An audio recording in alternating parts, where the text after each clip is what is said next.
Chuck Todd is out. NBC News not renewing his contract. We have all the details on that. Plus, CBS News is getting ready to settle with one Donald Trump. Paramount, the parent company of CBS News, that is, over, well, some concerns about whether or not they edited that clip just a little bit too much to make Kamala look just a little bit too good over on 60 Minutes. We've got that story. Major problems for partly taxpayer-funded NPR and PBS. Guess what? The FCC is announcing an investigation into those guys. They may not be as clean as you think. Shouldn't be funding a propaganda machine, which is what NPR has evolved into. You bet it is. Okay, we're going to talk all about that. And you know, as Donald Trump addresses the issue of DEI and whether or not it played a role in terms of what the FAA was or is capable of doing, the DNC is doubling down. They just hosted this forum. Racism has not gone away since 20 people of African descent came upon these shores at Jamestown, Virginia in 1619. And it's going to require us to think and behave in a new way. It is systemic, it is structural. When it comes to addressing diversity, equity, inclusion, access, and belonging, that is for all people of the United States, that must come across the voting line as well.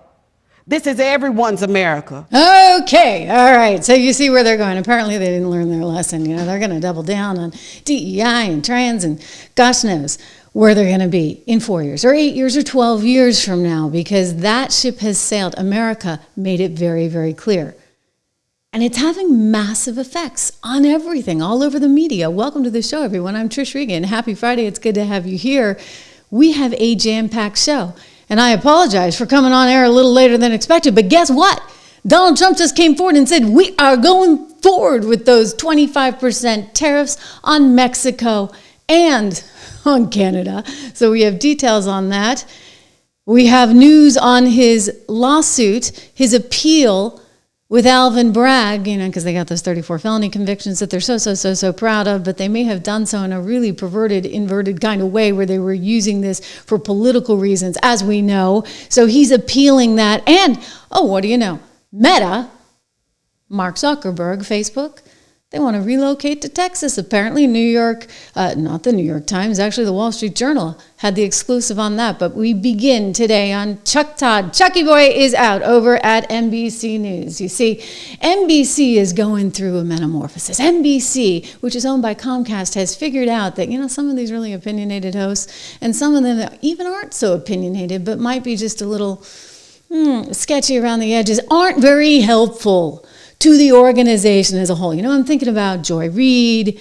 I don't know what they're thinking on Rachel Maddow, but they've got some of these journalists there that maybe are commanding a fair amount of money, and they're not really pulling their weight, so to speak. This is one Chuck Todd. So he is out at NBC News. It's being framed as, well, you know, he's quitting, but let me just tell you how this stuff works. Having worked in network news myself for, gosh, was it 20 years? Until I finally got out. So the way this works is they have a contract.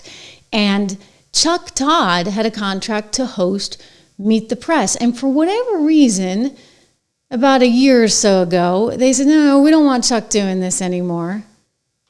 We're going to put this Kristen Welker in instead.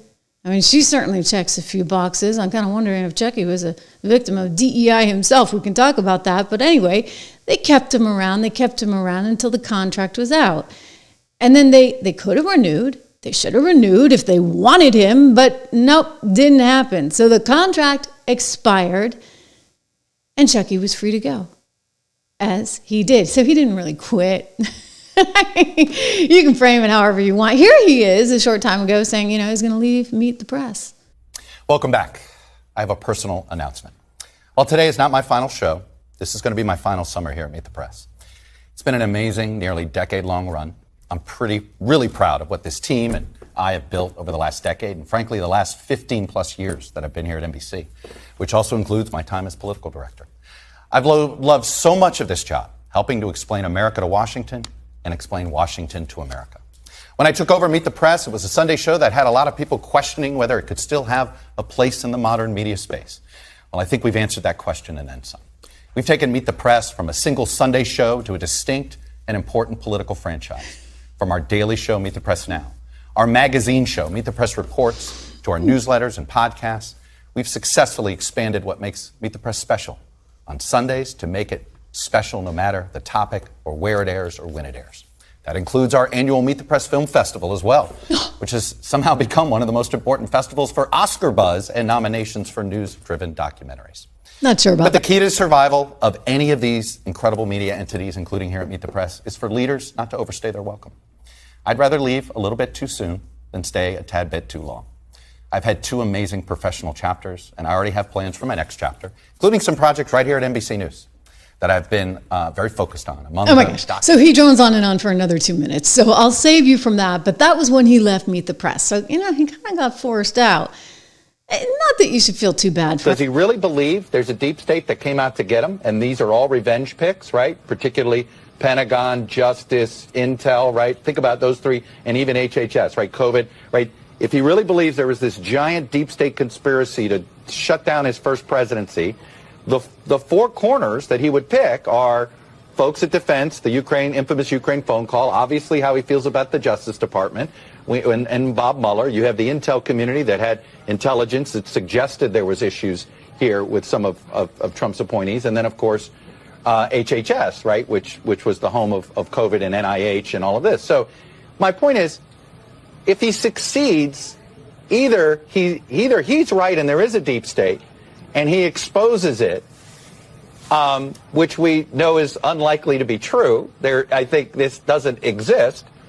But hey, I will keep an open mind. If he proves it, God love him.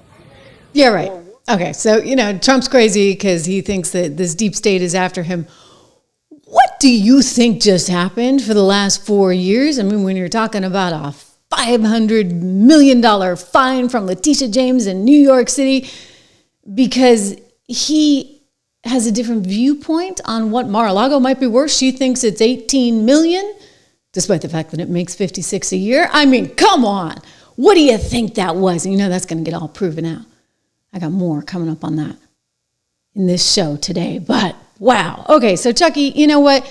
Either you're super naive or you have just a viewpoint. Here's the thing, though. You kind of wonder, what was going on? They replaced, he was no great shakes, don't get me wrong. He had no real compelling opinion on anything, and he definitely needed a better haircut. All right, I'm going to just say it. Someone, the stylist, if they have such a thing, probably not at a liberal network like that, but they needed one desperately for one Chuck Todd. But they replaced Chucky with this? This is the future? You want to talk old-fashioned, stuffy prompter reader. Good Sunday morning. In his frenzied first week in office, President Trump is testing the limits of his presidential power, racing to fulfill campaign promises to reshape the federal government and... Ooh, he's going to do this and this and this. Ugh. I can't stand that kind of delivery. I'm just going to tell you. You know what? I've seen it, been there, done that. It is so contrived. It's so constraining. It's so scripted. Kristen Welker, gosh, you went to Harvard. You ought to be able to come up with your own lines, huh? Or maybe not. Maybe this was another DEI case. I don't think she's necessarily lighting the world on fire over there. I don't think their ratings are any great shakes. I don't think she offers a lot of interesting sort of contributions, if you will. The only thing that really sticks out is that time that she went after Ronna McDaniels. I know Ronna's not necessarily everybody's favorite, but for whatever reason, this little anchor on Meet the Press felt really, really compelled to make sure that you knew she had nothing to do with Ronna being hired. Nothing. And then, allegedly, she was part of the crowd that went nuts when they found out Ronna was actually on their team. I'll be joined by former RNC chair Ronna McDaniel in her first interview since stepping down as party chair. In full disclosure to our viewers, this interview was scheduled weeks before it was announced that McDaniel would become a paid NBC News contributor. This will be a news interview. and I was not involved in her hiring. Oh, well, we're so glad that you told us that, Kristen. That was in the prompter too, right? I guess your boss has told you. I mean, what was Chuck doing? Was he getting too out of line? Was he actually saying things that he shouldn't have said? Is this why they let his contract go? I mean, he did actually say this kind of recently. Statement that Joe Biden made in and around the pardon, where he essentially used the exact same rhetoric that Donald Trump uses about the justice system.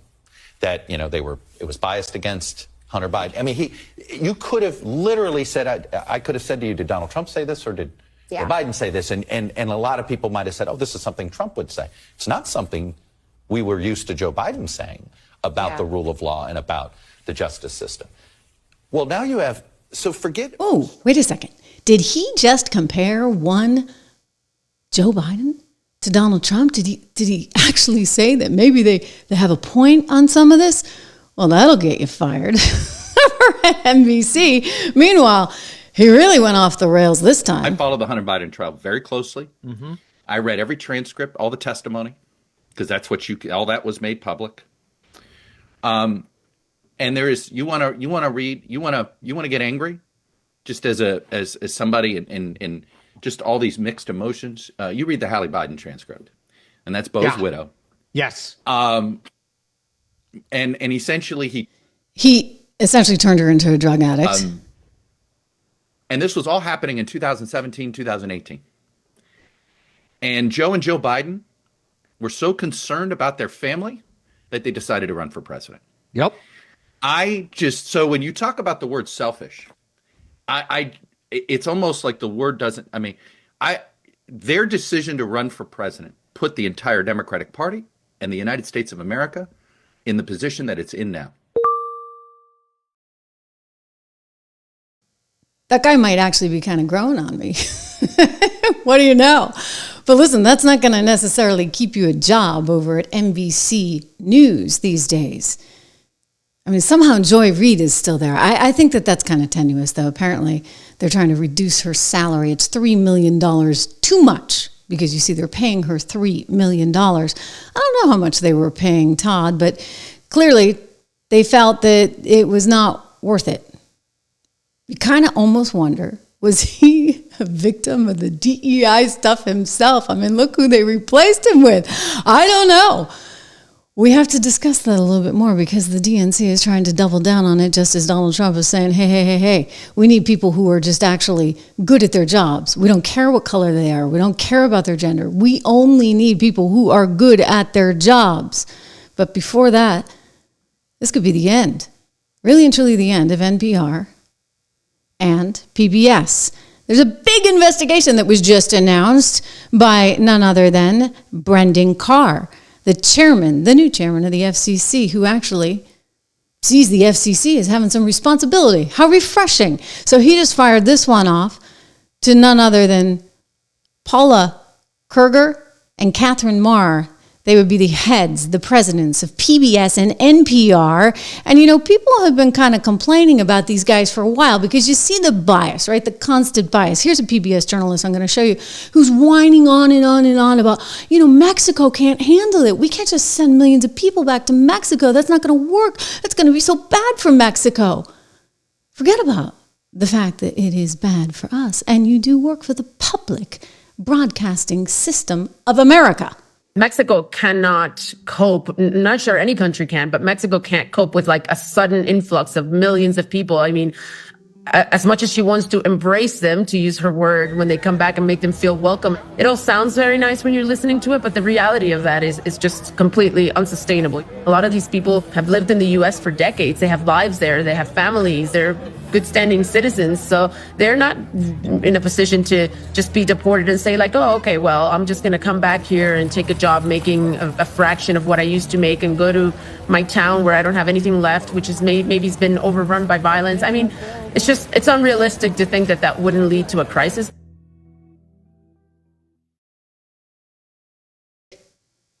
I think it's a little unrealistic to think that it's not going to create a crisis here in the United States of America when you have so many people here illegally that are draining this system, that are not paying taxes in the system, that are costing us Okay, like we shouldn't have to absorb that. But, the journalists over at PBS, they feel kind of differently. And this is why it has recently become an issue.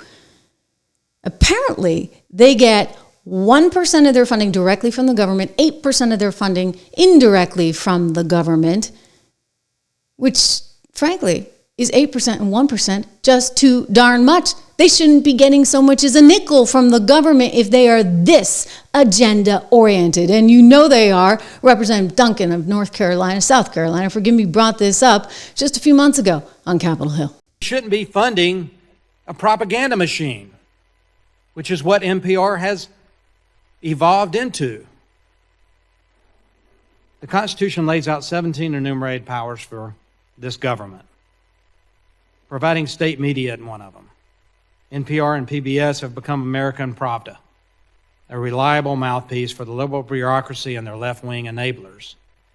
It's time to restore some sanity to this government by eliminating NPR's federal boondoggle.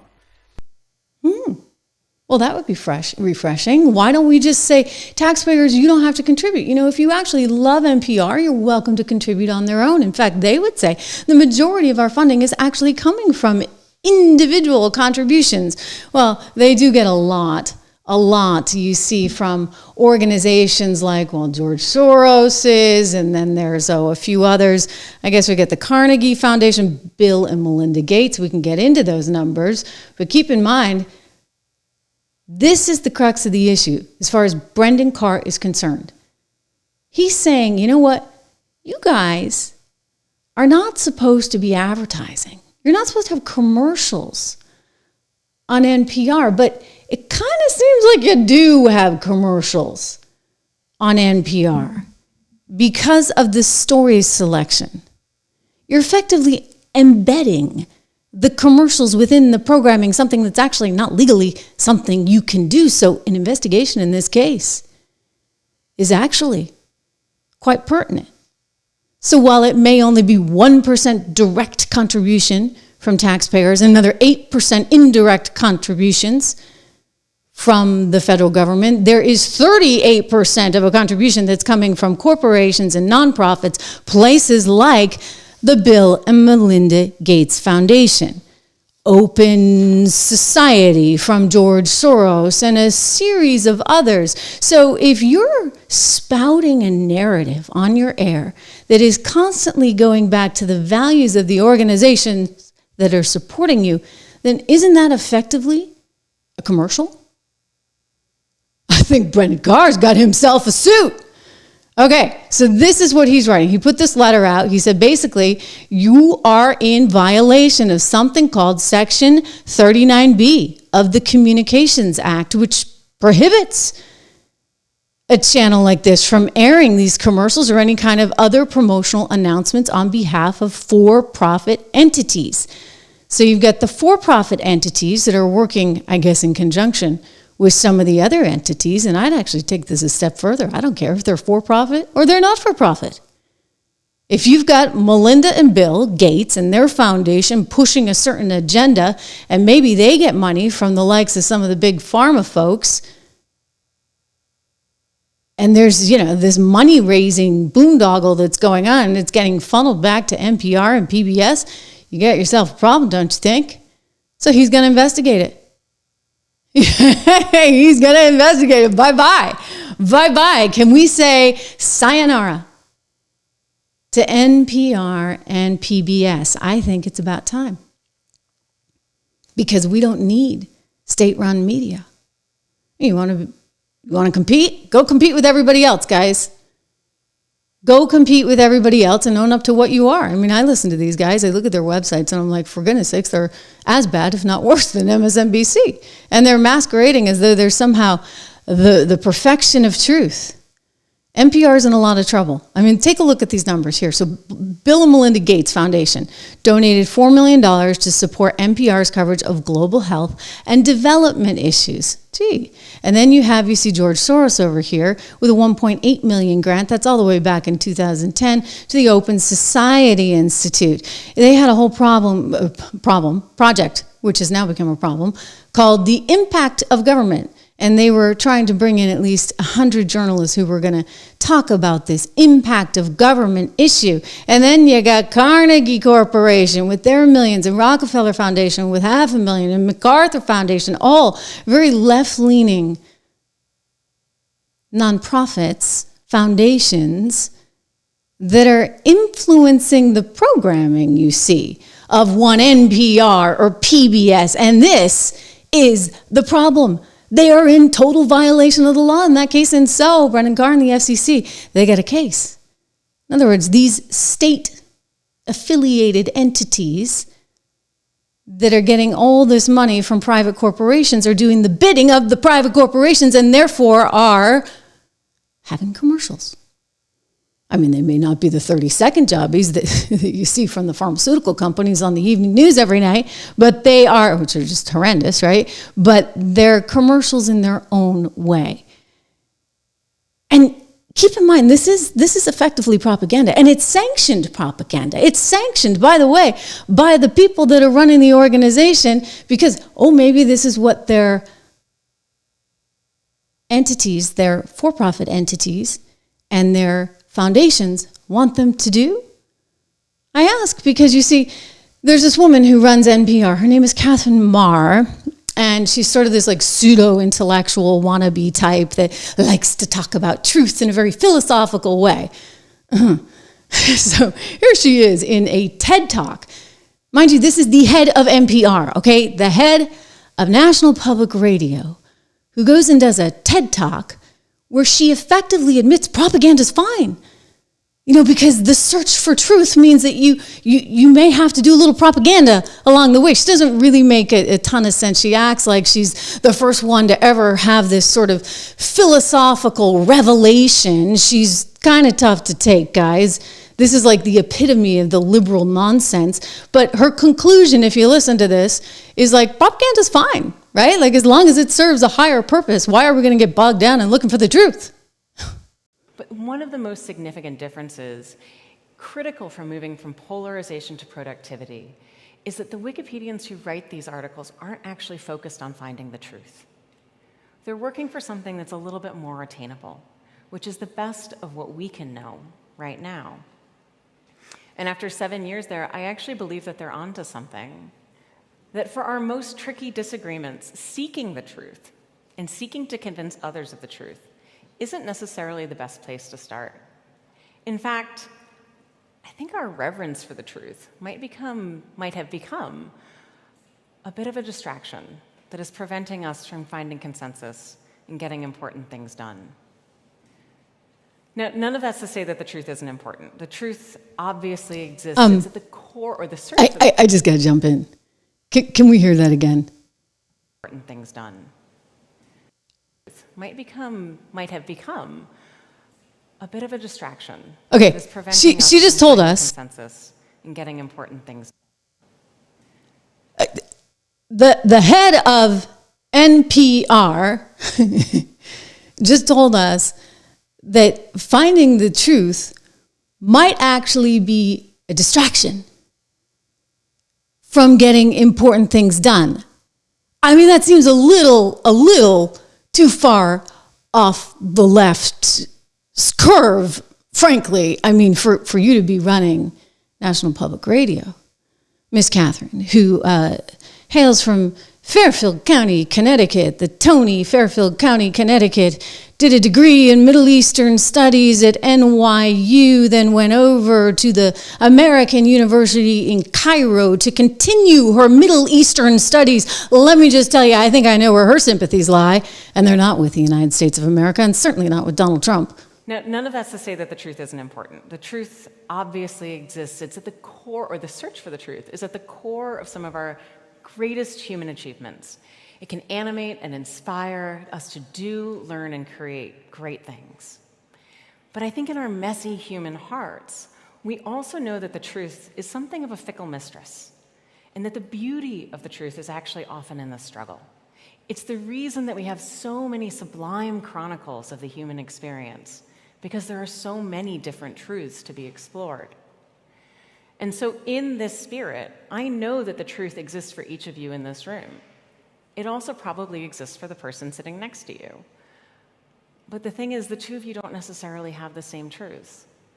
And this is because for many of us, truth is what we make when we merge facts about the world with our beliefs about the world.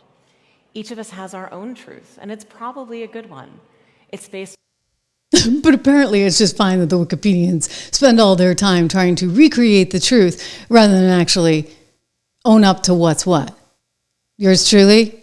I mean, my Wikipedia page is a complete total mess. They've taken away every award I've ever gotten. They've doubted that I went to the high school I went to. I mean, it's just actually a mess. You go over to some liberal person's, like hers, I guarantee you, it looks like, whew, like she is the greatest thing since sliced bread. Okay? So we have a little bit of a problem. I mean, it's actually just gross, and it's coming to light now in a really important way. So Catherine Marr, the head of NPR, is now under investigation. Her entire organization is under investigation because they don't seem to feel compelled in any way to actually write or tell the truth. They think it's actually really important that they promote some ethereal thing that's kind of just better for society rather than actual truth. Aren't you glad that Donald Trump is president? I'm just going to say, aren't you glad? CBS News is going to settle with him. By the way, we get that story coming up. But first, just a reminder, 76 Research, where you will always get the truth about investing from me and my colleague, my co-founder over there, Rob Horton. Go check it out today, 76research.com. Use code word dollar, 76research.com. You can get the 76 report with code word dollar. It's just $1 a month for the first 2 months. And then after that, it goes to $9.95. But I'm telling you, we are nothing but transparent. We are nothing but the truth over there, because when it comes to investing, you don't have time to mess around with this nonsense. I mean, it really is nonsense. But the world is changing, and people are starting to figure it out. CBS is one of them. CBS News apparently getting ready to settle with Donald Trump. I guess they see the handwriting on the wall. Well, you have ABC News having settled for $16 million. You have Meta having settled for $25 million. And the next question is just exactly how much is the Trump Presidential Library going to get out of one CBS News? Paramount is the company that owns CBS, and, well, he's suing for $10 billion, which would actually be $2 billion more than Paramount is worth. So they better get on this, right? But it has a little something to do with, in his view, a kind of election interference in light of what 60 Minutes was doing to edit clips and make Kamala Harris seem a whole lot smarter than she is. She's not that smart, and this proved it. But it seems that Prime Minister Netanyahu is not listening. Well, Bill, the work that we have done has resulted in a number of movements in that region by Israel that were very much prompted by or a result of many things, including our advocacy for what needs to happen in the region. But it seems that Prime Minister Netanyahu is not listening. We're not going to stop pursuing what is necessary for the United States to be clear about where we stand on the need for this war to end. She sure sounded a lot better in the second version than she did in the first, right? So is that election interference? Kind of seems like it. I don't think they'd afford Donald Trump the same kind of opportunity. No, but you know what? They don't have to, because he can actually speak about stuff. I mean, and then think about this one. Remember Leslie Stahl, who went after him viciously in that clip on 60 Minutes about Hunter Biden's laptop? Turns out Donald Trump was right. Leslie Stahl was wrong. You know, this is 60 Minutes, and we can't put on things we can't verify. You won't put it on because it's bad for Biden. We can't put on things we can't verify. Leslie. You know what you told me a long time ago when I asked why you keep saying fake with the media? Yeah. You said to me, I say that because I need to discredit you, so that when you say negative things about me, no one will believe you. I don't have to discredit you. But that's what you told me. You've discredited yourself. You told me that. Leslie, you've discredited yourself. When you say that you're not going to cover Biden, you're going to ask him what flavor ice cream he has, okay? That's not Instead me. of why did Hunter get $3.5 million from Moscow? Instead of why is an energy company paying your son $183,000 a month or whatever they're paying him? and he has no experience in energy, you know, you discredit yourself. I don't have to discredit you. So this story about Hunter and his laptop, some repair shop found it. The source is Steve Bannon and Rudy Giuliani. I don't know anything about that. I just know it's a laptop, and they haven't. And you're making this one of the hottest, most important issues in your rallies. It's a very important issue to find out whether or not a man's corrupt who's running for president, who's accepted money from China and from Ukraine and from Russia. All these I think things that's have an been important investigated and It's incredible the way you can try and say this and sit there and look me in the eye and say it. He accepted money, his family, from Russia, from Ukraine, from China, and from other places. His brother, who didn't have experience, became a big builder in Iraq without experience. Take a look at what's going on, Leslie. And then you say how that shouldn't be discussed. I'm saying it's the biggest scandal out there, Leslie, and you don't cover it. Because it can't be verified. You want to talk about insignificant things. I'm telling you. Of course it can be verified. Excuse me, they found the laptop. Leslie. Can't be verified. What can't be verified? The laptop. Why do you say? Well, it turns out it was verified. It turns out, you know what? The FBI was actually investigating that laptop at that very time. And if she were a good reporter and had better sources, maybe she'd actually know that. But no. She's just telling you and America, whatever it is, the deep state's telling us. And deep state, they had this whole thing rigged, right? You had 51X spooks and hacks going out and saying, no. That's not Hunter Biden's laptop. That was just misinformation bought and paid for by the Russians and spoon-fed to everybody by way of Rudy Giuliani and Steve Bannon. Except that, no, that's not true. Actually, it was shockingly, disgustingly Hunter Biden's laptop. And they lied. John Brennan lied. Mike Morrell lied, former deputy director of the CIA. And it was all orchestrated by one Antony Blinken, who was on Biden's team and wanted him to win so he could go on to become Secretary of State. And then Leslie Stahl sits there and asks, well, you know, like how bad this is. Like they don't trust us anymore. They don't trust us. They don't trust you because you're lousy, stupid reporters. You watch the opinion of us, how many people trust the press anymore. I mean, we're way down there with the lawyers. Yeah. This is really rough, as you know. You're way down there with Congress. I despair. Seriously, I worry greatly. We're at a point where if the President of the United States is going to say legacy media is dead, well, I guess Musk said that. Legacy media is dead. And he wants it dead. He wants other media. But it is kind of, sort of hobbling right now. And I don't know how it recovers. I'm very Oh, very, very disappointing. You know how it recovers? It recovers by having actual people that have some respect for things like truth, unlike Ms. Catherine Marr, who runs NPR and said, you know, it's kind of a waste of time to keep pursuing this truth. No, I don't think it's a waste of time at all. And all of a sudden, you have a whole new landscape. Reminder, please subscribe, share, like, all that good stuff right here on the Trish Regan channel, because think of what we're doing here every day. This is nothing but truth. This is nothing but fairness. This is reality. And you can't do that when you're one of these scripted little bots like, what's her name, that took over for Chuck Todd. I mean, this is effectively state media, all written for her, complete with music and the fancy camera angle, and it's just nauseating.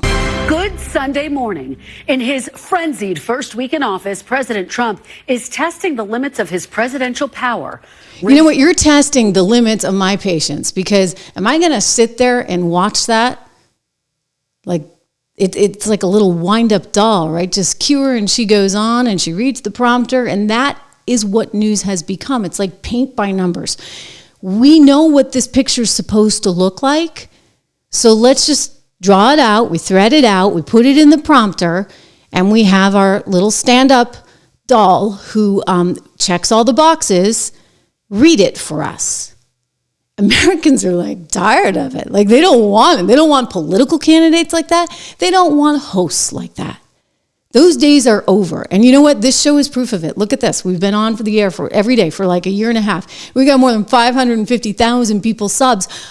Gosh, guys, I mean, it's amazing because this is just me, right? This is organic. This is nothing but us here building something together. There's no marketing. There's nothing, like, really. I mean, other than my sweat equity and, you know, a couple of people I trust. And that's it. Okay, so she's got 100 people around her there at NBC News. Leslie Stahl, same kind of deal, and they can't figure out that these are spies who lied? They're sitting there saying, no, but Trump, you must be wrong. So yes, you know what? Donald Trump ought to get one heck of a good chunk of change out of CBS News. They are looking to settle. They want to get this done and over with. And I'm just saying, get as much as you can. That's going to be one heck of a library before it's all said and done.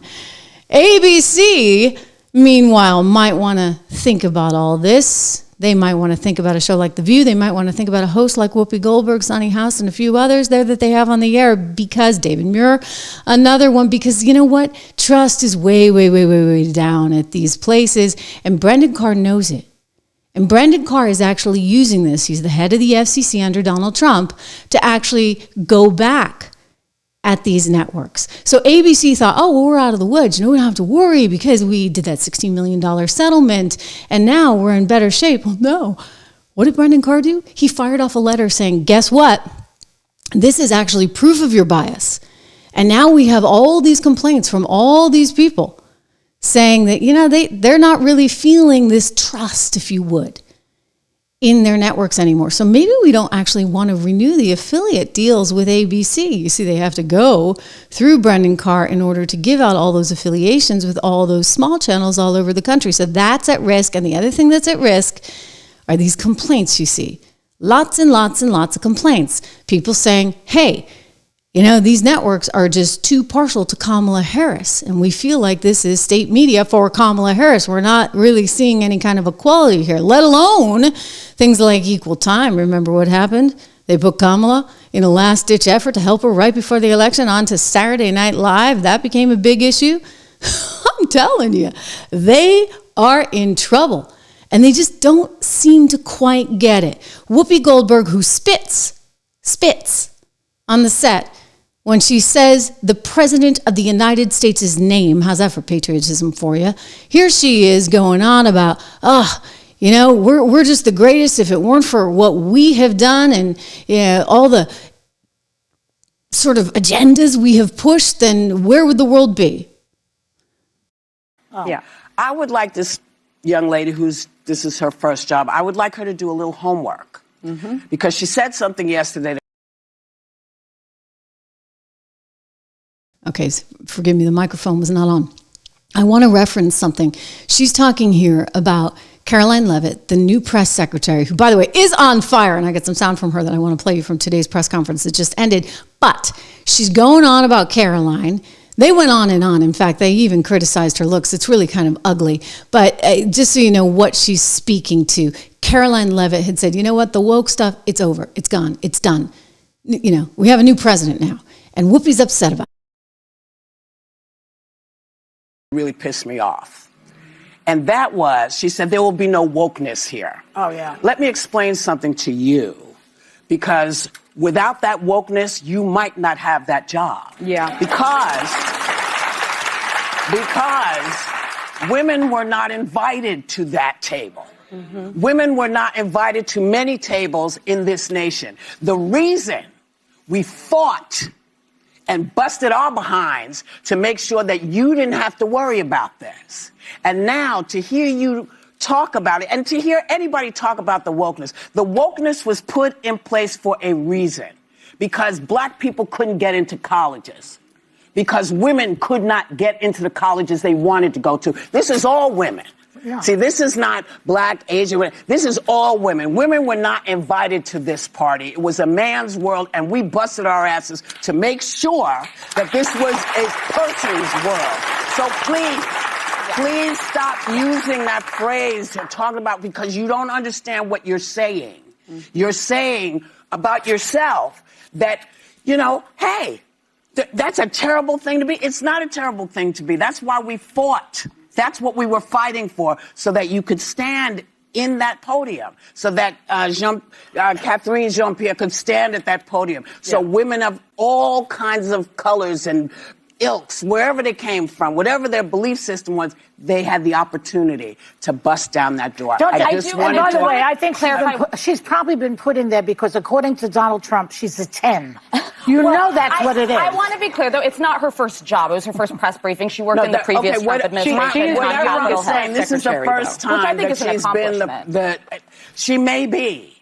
But my point is that job would not maybe have been open to her. No, I understand. I just wanted to clarify that. So, boy, they really dig themselves in a hole, don't they? On the one hand, she's like, oh, you know, we're all women here. Like, this is great for women. And then the next thing out of Joy Behar's mouth is, well, you know, the only reason she got that job is because she's a 10. Oh, way to just be all about women, huh? Unbelievable. And those women are pretty bad. They are pretty bad. And so consider what's going on, all right? The backdrop of all of this, guys, is Brendan Carr means business. He is moving the complaints up against ABC for their bias for shows like that, while simultaneously writing Bob Iger, the CEO of Disney, a letter and saying, hey, you know what? We're kind of thinking that maybe we're not going to renew your affiliate deals with all these ABC stations because, you see, nobody trusts your programming. And the fact that you had to pay $16 million to President Trump, 15 to his library, $1 million to the lawyers, kind of proves it, right? Like, you guys did some bad, you know what. And so now, Whoopi is in jeopardy. I think the whole show is in jeopardy. You saw that Joy Behar actually put her house on the market for some crazy amount of money, $10.5 million for this little Victorian salt box kind of thing in the Hamptons. And it's like, oh, don't let Letitia find out. You know, she may think that's more than it should be. I mean, if, you know, Mar-a-Lago's only 18, I don't know how you're going to get 10.5 for 4,000 square feet in Sag Harbor, Joy. Anyway, my gosh. These women are like on the verge of having their entire show and possibly their network canceled.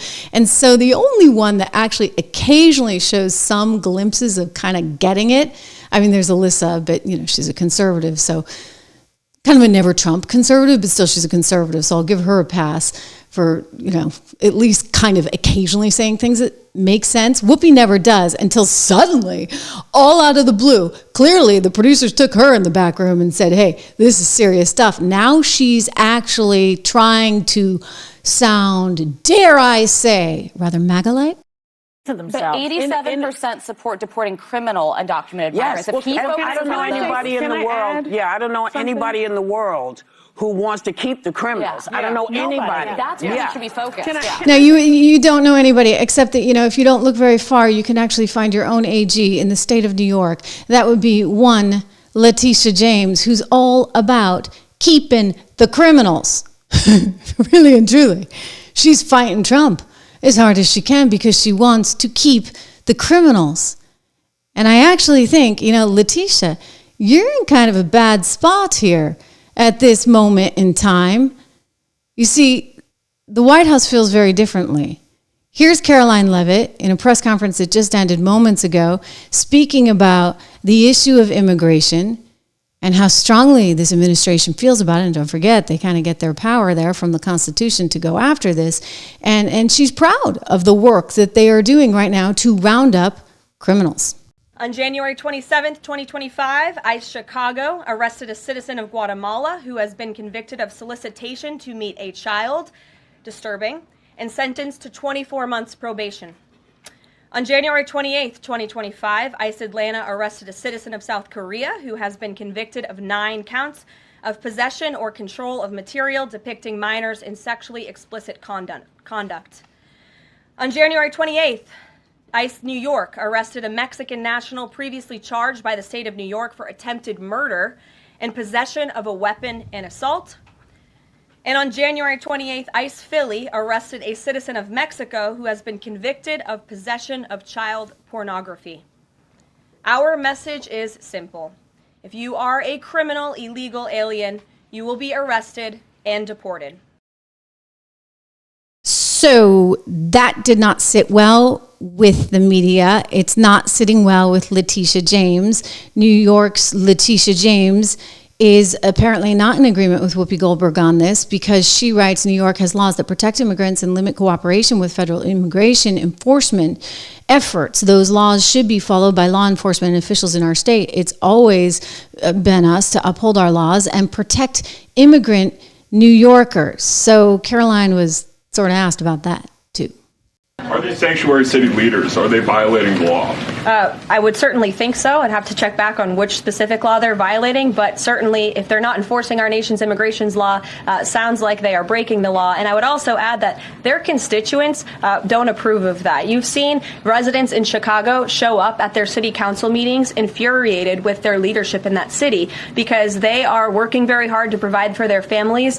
They want public safety and law and order, and their officials have abandoned those very basic American principles in these cities. And the American people want law and order. It's, again, an overwhelmingly popular policy to deport illegal criminals from our nation's interior, and this administration will continue to affect that goal. Yeah, well, I'm going to help her out here because the reality is this. The Constitution actually does provide the federal government with the power to have people in or out of the country. Like that's one of the, the Constitution actually is very limiting if you think about it for federal powers. But one of the things it absolutely surely does is give through the Commerce Clause, through Section 8. I mean, there's a variety of examples. And we should do a whole show on that because Letitia needs to be schooled, let me say. And the California guy needs to be schooled too. But anyway, we have that ability. I mean, unless you want to secede New York, unless you want to secede California, guess what? We're in control of the border. And therefore, you can't be at odds with us, despite your sort of delusional ways to try and interpret the law. Not only does this administration's new policy put people at risk, but it is plainly unconstitutional. The president does not get to decide which laws to enforce and for whom. When Congress dedicates funding for a program, the president cannot pull that funding on a whim. And of course, she says, I have steel in my backbones. I'm not afraid of Donald Trump. So she's going to go after him with all she's got. And I think she may just wind up on the wrong side of the law. In more ways than one. Not just for that, but also because of how she went after Donald Trump to the tune of nearly $500 million, trying to get in the middle of a deal between him and his banker. It's like, you know what? Your bank says, hey, you want a home equity line of credit? We're going to send out somebody to do an appraisal. You say, well, my house is this many square feet and I think it's worth this. And they say, okay, well, we're going to have the appraisal guy decide that, or gal. And then the appraisal guy or gal decides, yeah, it's worth that. We will make the loan to you. And then you pay it back. But somehow the attorney general for your state comes along and says, no, that's not what we think your house was worth. That's a problem for Letitia. She's got that going on. Second Court of Appeals, the Court of Appeals in the state of New York. We're waiting on them. I'm getting a little annoyed, to be honest. They should come forward with this very, very soon. They're going to throw that thing out. And then on top of that, breaking right now, Trump is appealing his hush money case. We knew he would do this. But what's interesting is the grounds on which he's appealing it on. He is filing this appeal because they got the 34 convictions, right? The felony convictions they so desperately wanted. He's filing the appeal because he says this is kind of actually a manipulation of the law, a manipulation of criminal law. In other words, you never had the ability to bring this in the first place. Don't forget, even Jack Smith didn't bring this charge. Alvin Bragg initially declined to bring it, but they brought it forward because they wanted somehow, some way to just get this conviction. You even had a judge who told the jury, it doesn't matter what you think he's guilty of. If you think he's guilty of any of these things, effectively, A, B, C, or D, it's like a multiple choice question test. You can go with it. And you know, the jury pool in New York being what it is, they wanted to convict him of something. So this is a problem. His attorney is now saying the misuse of the criminal law by the Manhattan DA to target President Trump sets a dangerous precedent. And we look forward to the case being dismissed on appeal. And I believe it will be dismissed on appeal. But again, you're talking about the misuse of criminal law. That's pretty messed up. And when people say, you know, is this going to be retribution? I'm just saying, we can't live like this. We can't have a system where we effectively become no better than a banana republic because every guy or gal who gets in office is suddenly at risk of being sued and thrown in the slammer, just like Brazil, right? Like Lula was in the jail and now he's out. He's president again. Like, we're not Brazil. We don't want to be Brazil. We don't want to be Mexico. We don't want to be Argentina, and we don't want to be Venezuela. And so it's actually up to Pam Bondi, and it's up to Kash Patel, and it's up to hopefully Tulsi Gabbard, who gets over there at National Intelligence, to actually clean house and get these things working and squeaky clean with people who actually have some backbone and value system and are patriots as opposed to political animals. So let me start with an easy truth that you could speak to the president. Can you tell him that Donald Trump lost the 2020 election? Can you say that? Do you have the independence to say that? Do you have the gravitas, the stature, the intestinal fortitude to say, Donald Trump, you lost the 2020 election? Can you tell us that here today? Senator, what I can tell you is I will never play politics. You're trying to engage me in a gotcha. I won't do it. I won't play politics with any ongoing investigation. So let me ask you another. Like you did leaking your colleague Devin Nunes's memo. If you can't.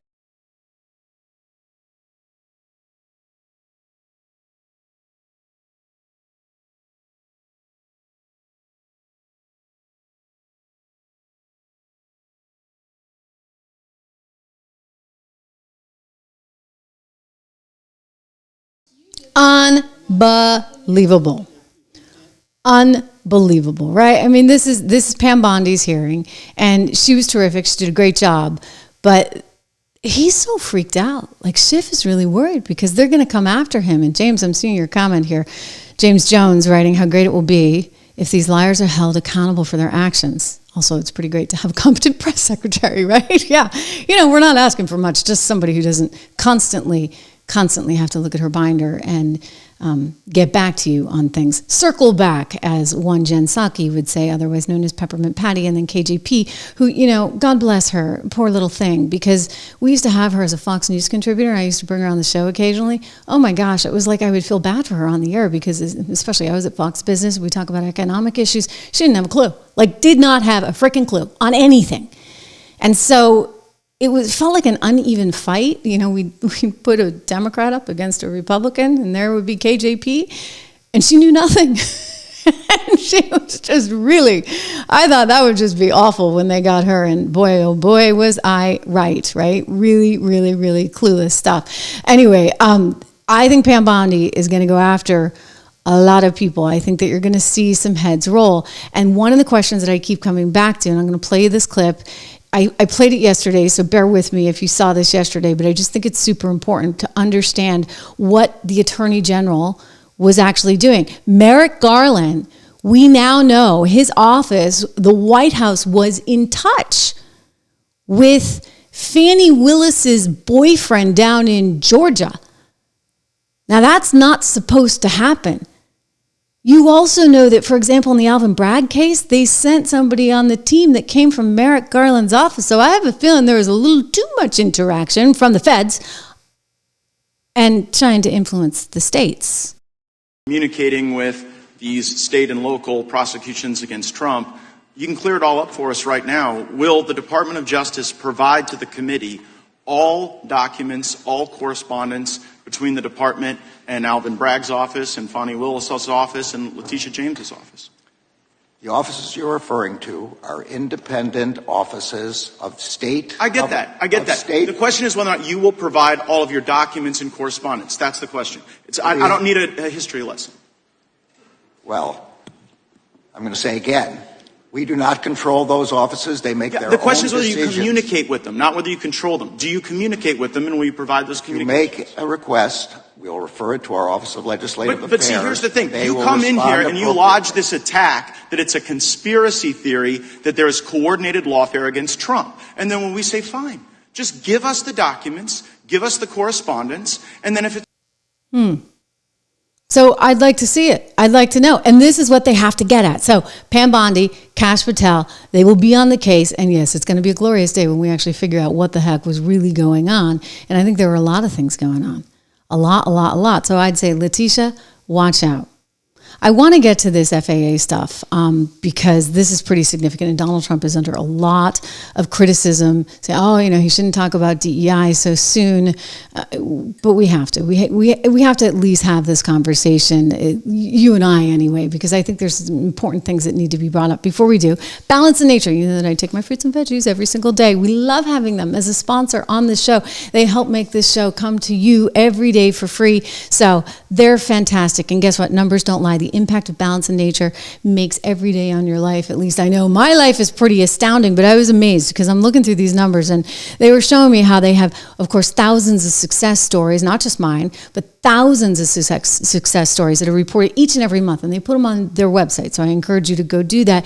You can check them out. You can hear those stats on the website. You can read those success stories, but they've got millions of orders that they deliver every year and billions of fruits and veggies that they make, these supplements consumed by people all over the world who really want to make a decision to live better. I know that I'm living better, actually. I'm finally taking vitamins. It's the right thing to do. I did it as a kid. And, actually, I wasn't that disciplined about it until Balance of Nature reached out and we decided to do this sponsorship. So I'm thankful to them. You can get 35% off with my code word Trish, plus free shipping and a money-back guarantee. Just use the discount code Trish, my name, first name. You can call them at 1-800-246-8751, 1-800-246-8751. Again, discount code Trish. So, Letitia James is under all this pressure right now. But I think, aside from that, and I played a soundbite yesterday, I'll paraphrase for you.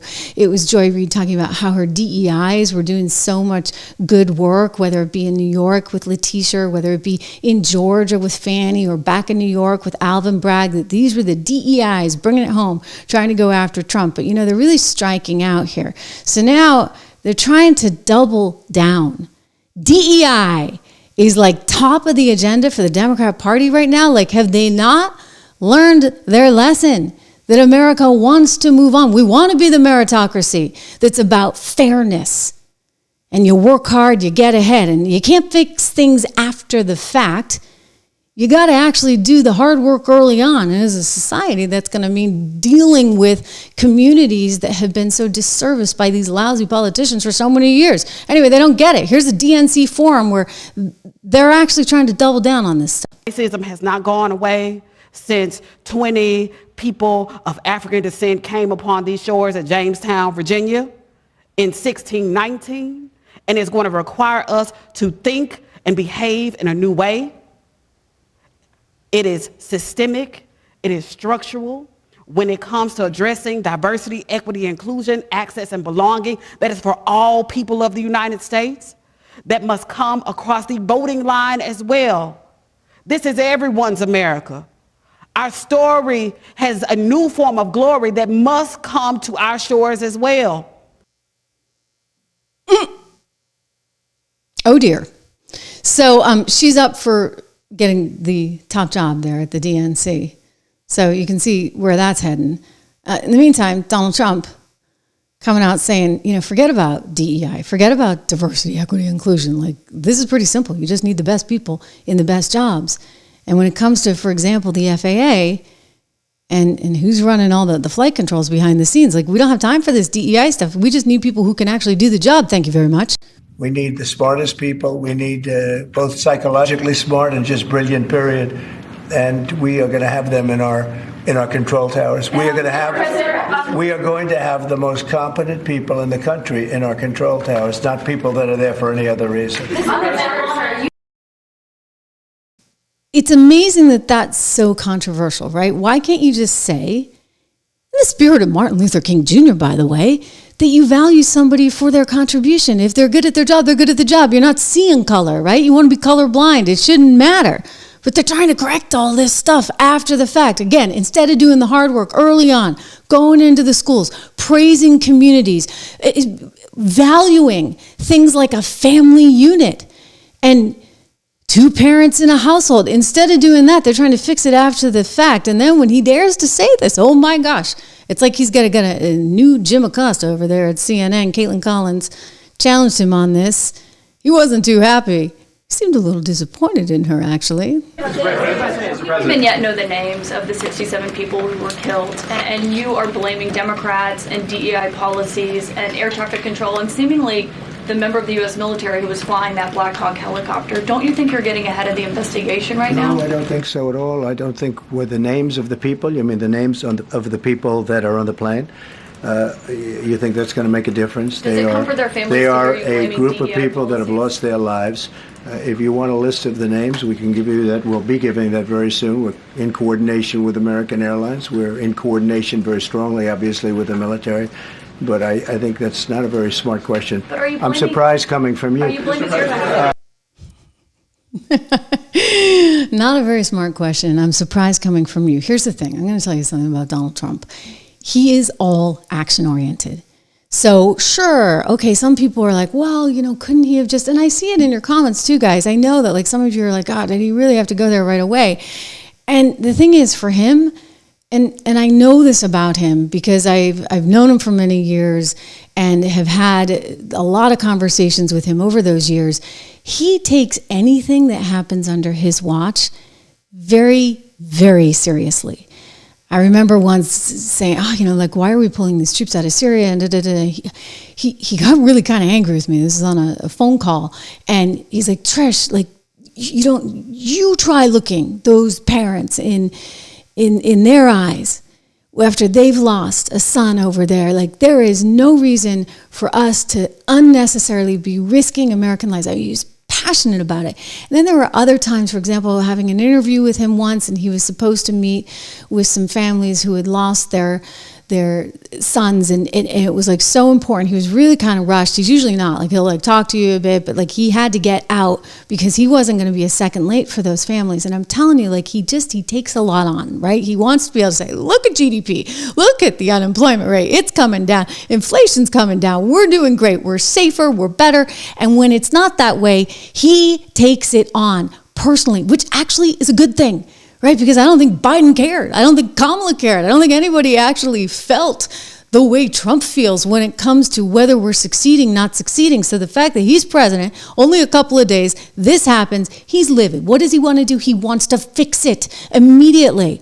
So maybe it's not like the most whatever, eloquent thing to get out there and rail against DEI on day one. I get that ruffled people's feathers, especially those on the left who take that as an opportunity, of course. But he's just being a realist. This is not like a political opportunity. He's literally saying, we need the best people, period. I can't believe this happened. It never should have happened. It never wanted to happen again. That's his message, all right?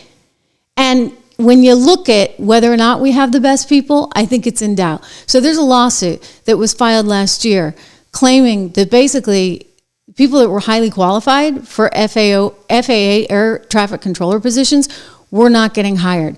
There's 1,000 white males that had all the qualifications according to the lawsuit, and they couldn't get jobs. Now remember, they need people. They desperately need people at the FAA. They don't have enough controllers. One of the reasons, if we don't know all the information, but one of the reasons that people cite is this possibly being, an issue with the FAA is that you only had one guy on duty and there should have been at least 2. And I'm like, 2? You mean they don't have 20? Gee, that doesn't make me feel very good about when I'm in an airplane landing in the future. That really doesn't make me feel very good. But why don't they have more employees? Why aren't they actually able to fill these jobs? Because apparently, according to this lawsuit, the people that are qualified are getting turned away, and they can't find enough people otherwise because, for whatever reason, you got a lot of white males that are in this particular sphere, and they can't change that.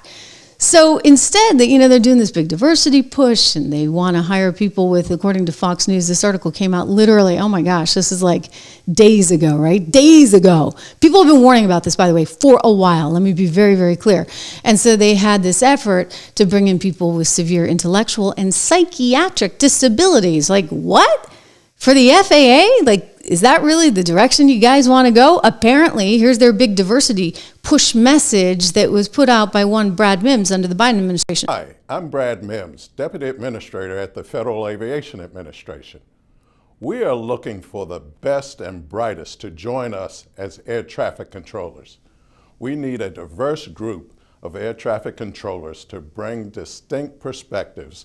I know it's hard to hear. I can't change that, so just turn up the volume just a little bit if you could. To handle the ever-changing aerospace landscape. I'm calling on students and alumni from HBCUs, Hispanic serving institutions, and tribal colleges to apply now to become air traffic controllers. I don't want anyone interested to miss out on this amazing career opportunity. Make sure you complete your full application during our application window. The short application window ends on May 8th. We need a diverse, next-generation air traffic workforce with people from all backgrounds. So apply now. Maybe you just need people that can do the job. We talked about this yesterday. If you were to go out and say, okay, I'm a company or a government organization, and I need to hire people whose last name begins with a D, and I'm only going to hire people whose last name begins with a D. What are you doing? You're limiting your pool. Like, you don't have as many people because you're only looking for people that have a last name that begins with a D. And so consequently, you get them in there and you're like, okay, this will work. I mean, maybe they're not perfect for the gig, but this will work. And you convince yourself, you convince the organization, you convince them, it'll work. But maybe it just wasn't meant to be. Maybe you're actually forcing it. Maybe they'd be better in a different gig. Okay, and maybe you ought to forget about hiring people with the last name that begins with the letter D and actually just hiring the best person. That's what matters, especially in a technical job like that. I mean, you can make the argument, right, in marketing and all these other things, but this is a pretty technical job. And yet, Biden, because, he wanted to diversify the FAA. When he was trying to put up a new head of the FAA, this is the guy that he recommended. So, Mr. Washington, can you quickly tell me what airspace requires an ADS-B transponder? Not sure I can answer that question right now. That's okay. We'll just keep going. So that's a pretty important part. So what are the 6 types of special use airspace that protect this national security that appear on FAA charts? Sorry, Senator, I cannot answer that question. Okay, so what are the operational limitations of a pilot flying under basic med? Senator, I'm not a pilot, so... but obviously you'd oversee the Federal Aviation Administration, so any idea what those restrictions are under basic med, quickly? Well, some of the restrictions I think would be high blood pressure. Some of them would be... It's more like how many passengers per airplane, how many pounds in different categories, and what altitude you can fly under. So, and then amount of knots. It's under 250 knots. So, it's not having anything to do with blood pressure. So, can you tell me what causes an aircraft to spin or to stall? Again, Senator, I'm not a pilot. Okay, let's keep going. What are the 3 aircraft certifications the FAA requires as part of the manufacturing process? Quickly, please. 3 aircraft certifications. Again, what I would say to that is that one of my first priorities would be to fully implement that Certification Act and report back to the 3 types, Mr. Washington? The 3 types? Okay. Yeah, that's type certificate, production certificate, and airworthiness certificate. Mm-hmm. Okay, all right. Let's just keep going, see if we can get lucky here. So can you tell me what the minimum separation distance is for landing and departing airliners during the daytime, Mr. Washington? I don't want to guess on that, Senator. Are you familiar with the difference between Part 107 and Part 44809 when it comes to unmanned aerial? standards? Unmanned like drones. Are you familiar with the difference? Yes. Okay. You know the difference between those two, Part 44809 and Part 107? Do you know the difference there? No, I cannot. That's okay. Fill that out. So I almost actually had to cut that off because it's really painful, obviously, to watch. And he wound up 0 for 7. So then Ted Cruz got to him. You ever flown a plane? Thank you for the question, Senator. No, I have never flown a plane. So you weren't a military pilot or a commercial airline pilot? No, Senator. Have you ever worked for an airline? No, Senator. Have you ever worked as an air traffic controller? No, Senator. You ever worked for a company that manufactures airplanes? No, Senator. You ever worked for a company that fixes airplanes? No, Senator.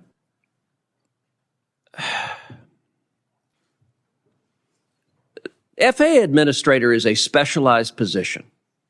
I'm not qualified to be FAA administrator. I have no idea how to fly a plane. No one in their right mind would put me in charge of aviation safety because I don't have that experience. I suspect most of the members of this committee are in a similar position.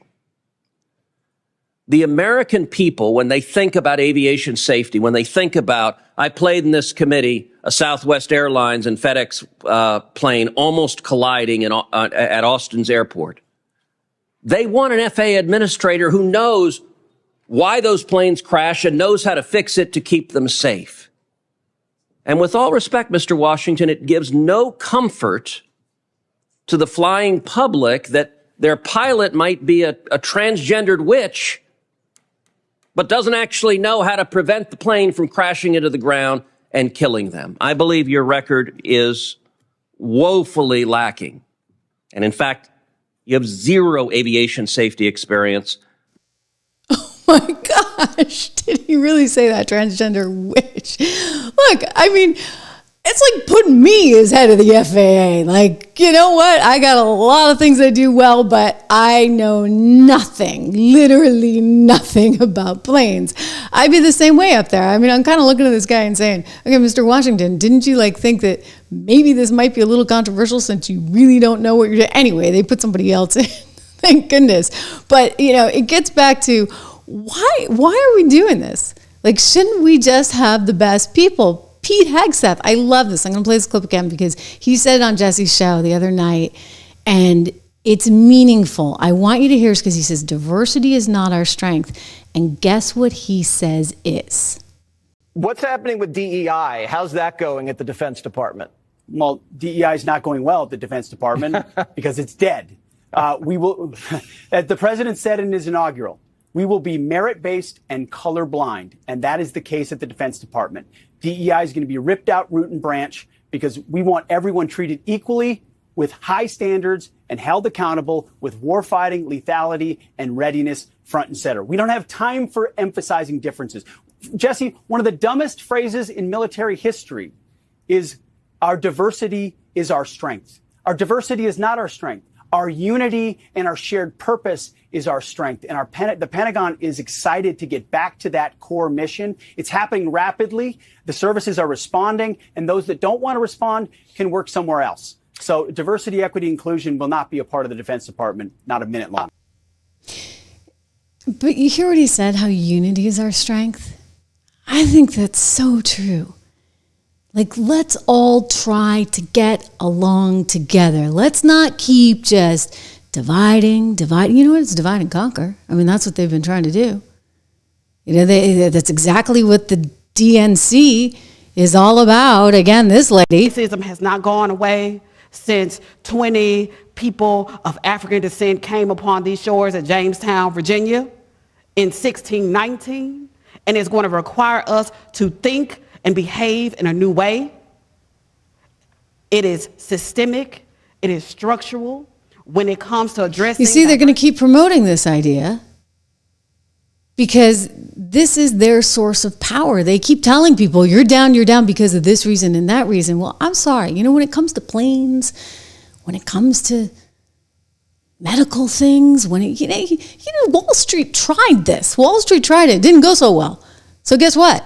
They bailed on DEI. All these companies saying, no thanks, not working for me, right? It's not working for shareholders. But it's a little different within the context of a Wall Street company versus versus stuff like this, right? And if you start making exceptions and saying, well, we're going to pass you along in medical school because we just need more diverse doctors, do you really think you want somebody who's not passing the tests in medical school to be operated on you? I don't think so. I mean, this shouldn't be that hard. Like, it's just not. And by the way, it is reverse, or not even. It's just discriminatory. It's actually discriminatory. Not this one. This one. The fact that they're turning controllers away based solely on race is really, really, really disturbing. And you know what? As I read about this case, I was really shocked. I mean, it's very clear that they had their agenda. It sounds like it goes back to the Obama days. And because of that agenda, they weren't willing to actually entertain people who actually knew something about this and really could do the job. And think about that. I mean, that is really disturbing and really, really unsettling. This is one part of the lawsuit. Let me bring this into you so that you can see.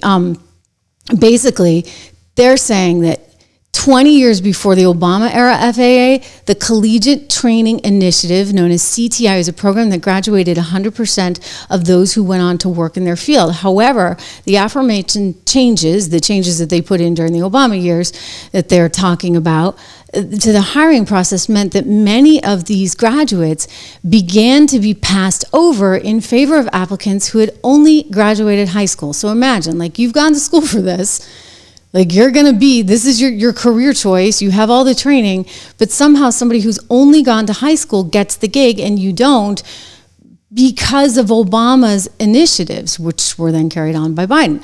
So it's a group of citizens that we represent. This is the lawyer talking, the thousands of people that didn't get the gigs. Their careers were derailed, their lives were upended, so it's important that we get justice for them, but obviously it's important in cases like this to highlight that, quote, these practices were going on in the federal government and they can still be going on in any agency in America. And so you're in violation of Title VII of the Civil Rights Act of 1964. They apparently created a new kind of test that basically would figure out effectively your race. And if you didn't check the boxes, you didn't get the gig, and that's messed up. I want to give a quick shout out for one of our great sponsors here on the program, and you know, it just reminds me as we talk about education and schools and what people are doing, I want to just mention Grand Canyon University because it's a private Christian university out in Arizona. I love Arizona, by the way, in Phoenix, Arizona, which is where my uncle lives. We have to get him on the show one of these days because he's an economist. He used to run the economics department at the University of Connecticut, and I would love to have him on. So Uncle Will, if you're watching, we're going to bring you on one of these days, okay? He lives in Phoenix, Arizona, and this is where Grand Canyon University is. They believe that we're endowed by our Creator with certain unalienable rights to life and liberty and the pursuit of happiness. At GCU, they believe in equal opportunity and that the American dream starts with purpose. Absolutely. GCU equips you to serve others in ways that promote human flourishing and create a ripple effect of transformation for generations to come. So by honoring your career calling, your impact, your family, your friends, and your community, you're honoring God and yourself. You can change the world by putting others before yourself and glorify God. Whether it's the pursuit of a bachelor's, master's, or doctoral degree, GCU's online and on campus and hybrid learning environments are actually designed to help you achieve your unique academic, personal, and professional goals. So the pursuit to serve others is yours. Let it flourish. Find your purpose at Grand Canyon University. It's private, it's Christian, it's affordable. Visit gcu.edu. Wow. I'll just tell you, it's been a crazy news day, and there's more coming because Donald Trump just announced, oh boy, this is a biggie. We have to get to this one. Mudwhistle, thank you. I'm going to go to all the super chats, I promise, before the end here. But, oh my gosh, like Donald Trump, never a dull moment. It's a Friday, but that's not going to stop him on the news cycle. Let me see if I can bring this story up for you guys, because you know how he got rid of all of the people in Jack Smith's office the other day. We got new news for you. Here we go. Trump administration right now. Just breaking, fresh, hot off the presses here. The Trump administration is moving to fire FBI agents involved in investigations of Donald Trump. This is according actually to the AP. This is not an announcement from the administration. This is an AP source story. Trump administration officials are moving to fire FBI agents engaged in investigations involving President Donald Trump in the coming days. Two people familiar with the plan said on Friday it's not clear how many agents might be affected, but officials acting at the direction of the administration were working to identify individual agents who could be terminated, and said the people who insisted on anonymity because they were private conversations. Okay, I don't have a problem with it. I really don't, because you know what? He's in charge now. He's the chief executive officer. He's got to have people who are 1,000% on his team.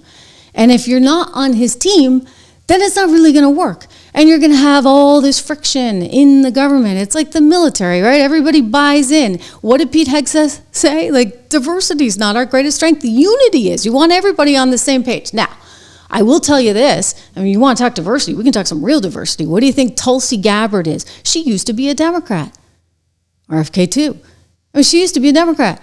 And she actually doesn't see eye to eye with a lot of the people in the status quo on a lot of different issues. So that's interesting, but it's not somebody who was trying to take him down. I mean, these people really and truly wanted to take him down. And we told you, did we not, right here on this show, that this administration would be a very different Trump administration than anything you could have ever imagined, because they have the experience of having been there before, been there, done that, and they know what people are capable of. Russia being one example, right? All of that stuff bought and paid for by Hillary Clinton's campaign, and yet we had to deal with that for so long. I mean, just unbelievable. Think about it. I mean, they were going after Carter Page, wiretapping his phone in Trump Tower during the election because they wanted to get the goods on Trump. And they said they had the FISA warrant to do it because they had this dossier, which was all fake. And it was bought and paid for by Hillary Clinton's team. Visa that, what was it, Perkins Coie law firm in D.C. that went out and contracted Fusion GPS, that went out and contracted Christopher Steele, that went out and contracted the I think the guy had some affiliation. He was like an FBI informant, but they actually believed he was a spy for Russia on top of it all. I mean, you can't make it up. Who's on first? This was sketchy stuff. And so Donald Trump's like, yeah, I'm not doing that again. You guys are gone. I'm with him. Get rid of the bad ones and move on. Oh, yes, I gave a plug for GCU. There it is again. You know what? RFK Jr., he's going to revolutionize things too. I mean, we talk about all the changes coming. Here's Make America Healthy Again. Let's get the big dollars out of our health policy. That kind of makes I'm going to make America healthier than other countries in the world right now. Will you guarantee do what every other major country does? It's a simple question. And by the way, Bernie, the problem of corruption is not just in the federal agencies, it's in Congress too. Almost all the members of this panel are accepting, including yourself, are accepting millions of dollars from the pharmaceutical industry. And protecting their interests. Oh, I thought that would come. No. I ran for president like you. I got millions and millions of contributions. They did not come from the executives, not one nickel of PAC money from the pharmaceutical industry. They came from workers. In 2020, you were the single largest because I had receiver of pharmaceutical money from workers all over this country. Workers, you were the not a nickel from corporate tax. You were the single largest acceptor of pharmaceutical dollars. No, from workers in the industry. 1.5 million. Yeah, out of 200 million. All right, but you have not answered. Last question. I love that clip. He's like, wait, oops. Oh, yeah, I did take that money. I mean, how'd you get all those houses? Books. Yeah, what a racket. I mean, from a socialist, none the other. It's crazy. Hey, Cricky, thank you so much for your generosity. Did I apply for a press pass at the White House? Do you know they had 100,000 that came through? I'm thinking about at least getting a pool press pass. And I think that, by the way, yes, we got to get the president on the show. I think he would do that. And I will extend that opportunity in the very near future because there is so much. There is so much there. I don't live in DC, so it's a little bit challenging, but we're talking about it. You know, maybe we get somebody in there. Helicopters can change course quickly. Mud Whistle is writing. Thank you for your generosity, Mud Whistle. I suspect that there were just a whole host of things that went really, really wrong. And my gut instinct on it is that this was really just a case of utter incompetency across the board. And my gut instinct is actually the same as Donald Trump's. Like I said to you, he's like a man of action. So I said to some close friends, like within minutes of this happening, gosh, I hope it wasn't a case of this. With they just are understaffed and incompetent because they've kind of had their head up there, for however long since the Obama years. And I think Donald Trump is like the same way, right? He instead of waiting, the 48 hours or maybe 7 days to say, okay, this is the problem, he just went straight for it. And he wants change. He's impatient in that he does not suffer fools gladly, and he wants to make this far, far better a situation for all of us, which is what we voted for, right? And make America great again. And part of that is the health industry too. I mean, the health industry, we need lower drug prices. It's another one of his sort of pet projects that he's passionate about. And it's why if RFK Jr. gets in there, I think you're going to start to see some changes. In fact, RFK Jr. looks to me, and I'm basing this off of some of the data I see coming forward on Polymarket, where people are actually like betting on who they're going to, who's going to win or who's going to actually get appointed. But he's going to be there. And given that he's there, Donald Trump's there, we really do have a shot, right, at making America great again, making America healthy again. And that includes price competition within the pharmaceutical industry. And I say this because, look, Big Pharma, we know what Big Pharma does. Big Pharma's looking out for Big Pharma. And they make sure that they get the very best price they can. Now, there's nothing wrong with that, right? I'm a free market capitalist. But when you start actually lobbying members of Congress, as we just saw, right? Bernie getting all that money. When you start lobbying money to Congress and you're spending all this, when you actually could be actually spending on lowering drug prices, then I think you start to have some really perverse incentives. So Big Pharma is setting the price of drugs. Already this year, they've raised more than the price on more than 575 of them. They've got these anti-competitive practices which are blocking competition. And so this needs to change. I mean, this is what he's there to do, and hopefully he gets this done. Conservatives for Lower Healthcare Costs is out there. I should just point this out, warning that Big Pharma, of course, is no friend to the Trump agenda or the pocketbooks of the American people.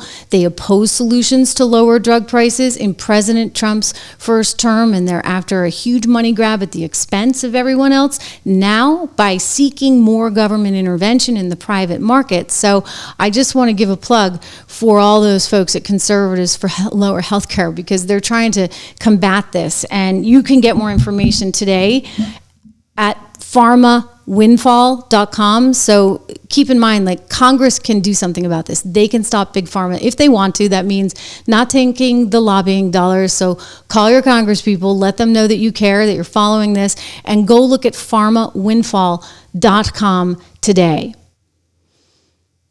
Tariffs for one, tariffs for all. Mexico, China, watch out. Donald Trump's coming for you. Did you see the latest and greatest? He says going forward, it's starting this weekend, 25% tariffs on everything coming in from Canada and Mexico, because, we don't really need what's coming from Canada and Mexico. Oh, Justin Trudeau is still there. Have they not put his replacement in yet? Anyway, he's freaking out. We're showing the new American administration that they have a strong partner in Canada when it comes to upholding border security, all while simultaneously underscoring that we won't back down, that if tariffs are implemented against Canada, we will respond. We won't relent until tariffs are removed, and, of course, everything is on the table. Everything is on the table. Well, this journalist over at PBS, which is now being investigated by the FCC, she's kind of worked up about all this. I mean, Mexico, what are they going to do?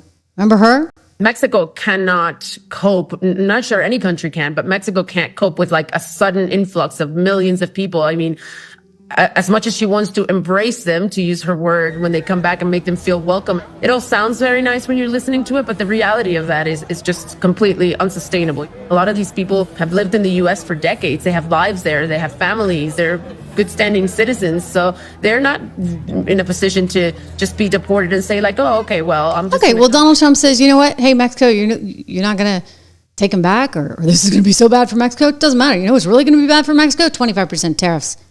So Mexico, you may want to think about actually securing your border. You might want to make sure that you're taking all those people back. You might actually want to think this one through, because 25% tariffs, you know what? We actually don't need anything that you're sending. I'm racking my brain trying to think this one through. Is there anything really, really of value that you're sending? Not really. Right? Cheap Mexican t-shirts, and, I'm oversimplifying right now. But, if it were Taiwan and it were semiconductors, we might be having a different conversation. But this is Mexico and Canada. Now, Canada's a little more interesting because they have some stuff that probably we want and need, energy being one of them. So we'll see how this shakes out. But I'll tell you this, he's serious. And this is refreshing because nobody's been serious about any of this stuff for way too long. It's like government's been operating in sort of this mindless space, right? Just kind of chugging along, doing what it always does. And all of a sudden, this guy comes in, and he's like, boom, boom, boom, boom, boom. All of a sudden, lots of things happening. So countries around the world paying attention as these tariffs go into action beginning this weekend. If you're wondering about how to invest around this, Rob and I have written extensively on this at 76 Research. We do have model portfolios, by the way, also there that you should check out. You can get the 76 report with code word dollar. You can also go look at those model portfolios with 10 to 15 stocks in each one of them. 76research.com, my company I created with him. It's really, it's important. I'm going to get on my soapbox about that. It's really, really important to invest in the value of compound interest, and I won't bore you and turn into Susie Orman or something, but I'm just going to say, like, you want to actually be investing for the future, and especially now, because there's a lot of good stuff coming. I mean, I am very, very happy about the future and all that's to come. And, you have corporate America suddenly saying, hey, you know what? This guy makes sense. This actually is a, policy that's important and that I can relate to. Meta just coming out in talks right now to reincorporate, in Texas or another state and get out of Delaware altogether. This is huge, guys, okay? So Delaware has always been the place where everybody incorporates, like it's just what you do, and Delaware law, business law governs everything. But, it's expensive, and maybe the law isn't working as fast and keeping up with the changes. I'm thinking crypto, for example, that are happening in Texas. I mean, Texas has got it going on. First of all, no income tax, so I love them for that. I also love just sort of the person, everybody I know from Texas is just fantastic. So I have a lot of affinity for Texas in that sense. But also, the sense of independence that they have down there. And you're seeing all these tech companies flock to Texas because that's where the innovation is coming from now. And you even have a stock exchange being set up in Texas, the Texas Stock Exchange, where I have a feeling they're actually going to be using crypto technology for some of the derivative instruments, et cetera. One of the other things that they were doing at the Texas Stock Exchange was they were getting rid of all the DEI requirements that they were trying to put in at the NASDAQ and the NYSE. Listen, Texas is happening. Texas, Florida, we need to move the Olympics, for goodness sakes. You can't have the Olympics in LA, right? With the fires and Gavin Newsom. Texas, I'm thinking Florida too. There's a lot of good stuff happening there, and Meta recognizes it. The business community gets it. And so you're going to see some changes unlike anything you've seen ever. Like, this is major. This is massive. And this is so damn exciting. It really is. But my show's getting longer and longer. You know why? There's that much news. There is that much news. This administration is all about, boom, action, moving, and I don't foresee it stopping. Like, anytime soon. I think it's just going to keep on coming. And I wanted to get to some of these other super chats because I saw them flying by on the screen, and I just want to thank you all for being here, and so many people that are team members, like Mike Costa, a team member here who's here almost every day. It's great to see you. And Leslie, who's been here from the very, very beginning, Don Baca, David Lorenzo, great to see you. Thank you for your kind comments. I really do appreciate that. But it's really, it's something, right? Like, from the media to the financial community.